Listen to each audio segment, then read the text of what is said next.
Oi, gente, tudo bem? Hoje nós vamos conversar sobre um assunto muito legal.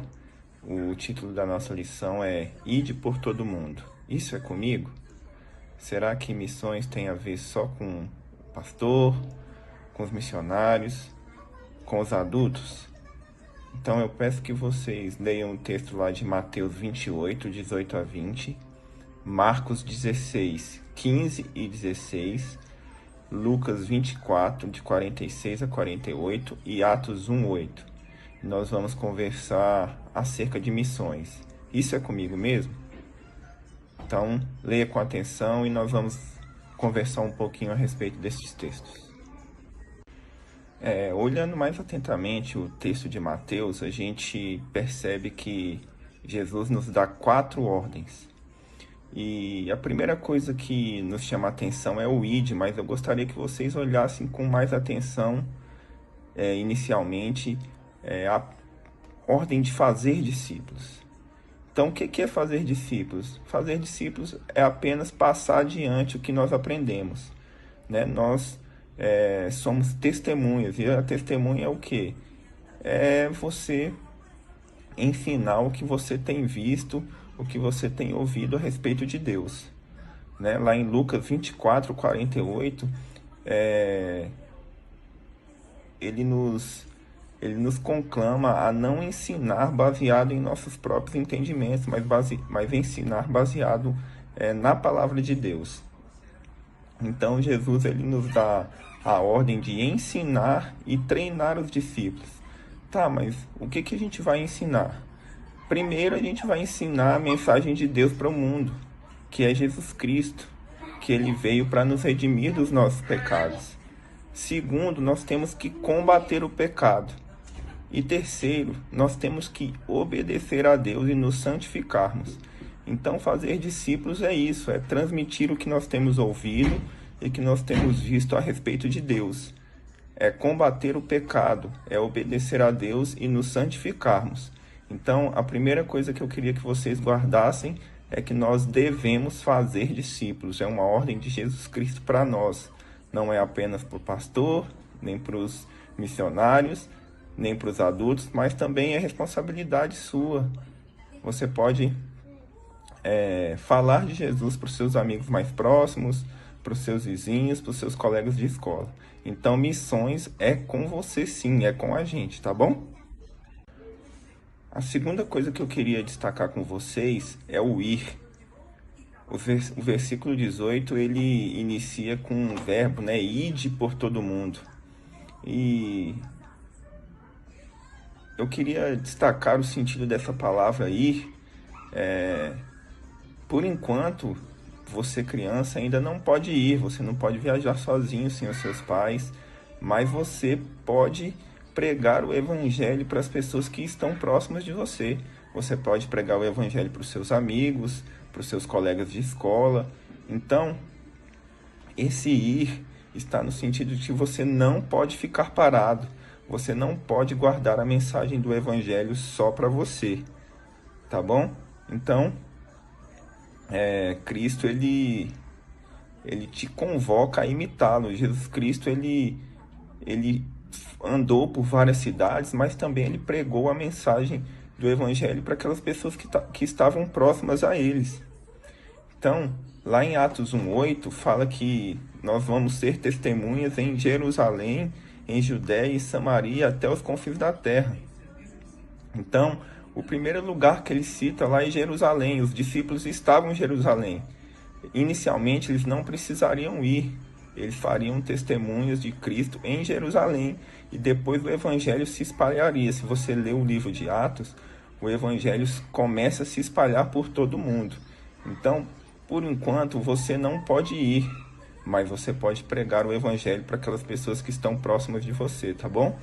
Então, mais uma vez eu repito, missões é com você sim. A terceira ordem que Cristo nos dá no texto de Mateus é que nós devemos batizar todos aqueles que creem em Cristo.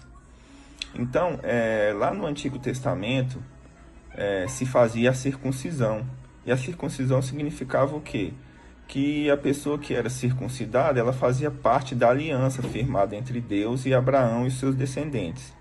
Já no Novo Testamento, com Cristo, o batismo significa o quê? A união, a identificação com Cristo. Então, o que eu queria destacar aqui com vocês é que a gente não deve apenas aceitar o Evangelho intelectualmente, tá? Nós devemos nos unir a Cristo, nós devemos mudar radicalmente. Lembra da história de Paulo?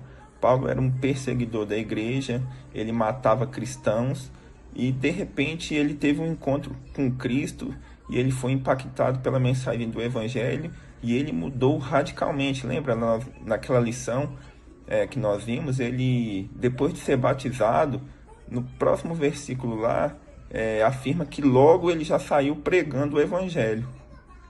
Então, a conversão implica uma mudança radical. E o batismo, no Novo Testamento, significa isso: é o arrependimento dos seus pecados, é a crucificação da vida antiga. Você está deixando para trás os seus pecados, a sua vida antiga, e você vai ser uma nova pessoa. Também significa que você vai ser purificado dos seus pecados e você vai ser identificado com Cristo, tá certo? Então essa é a terceira ordem de Cristo que nós vemos nesses versículos de Mateus 28, de 18 a 20. A quarta ordem que Cristo nos dá nesses versículos é ensinar.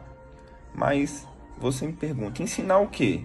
Nós devemos ensinar a verdade, tudo aquilo que nós temos aprendido. Nós temos que ser professores. Nós pregamos o Evangelho, o Espírito Santo converte o coração daquela pessoa para quem nós pregamos, e aí depois nós devemos ensinar a verdade. Nós temos que ser professores. E nós devemos ensinar o quê?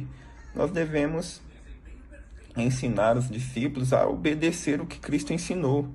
Nós devemos ser imitadores de Cristo. Paulo fala que nós devemos ser imitadores dele, assim como ele é imitador de Cristo. Então nós devemos ensinar a verdade e ensinar a obedecer a verdade. Na Bíblia, conhecimento e obediência andam juntos. Não adianta você conhecer e não obedecer. E não tem como também você obedecer aquilo que você não conhece.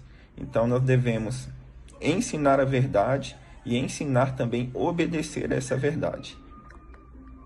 Bem, então nós vimos essas 4 ordens dadas por Cristo: fazer discípulos, ir, batizar e ensinar.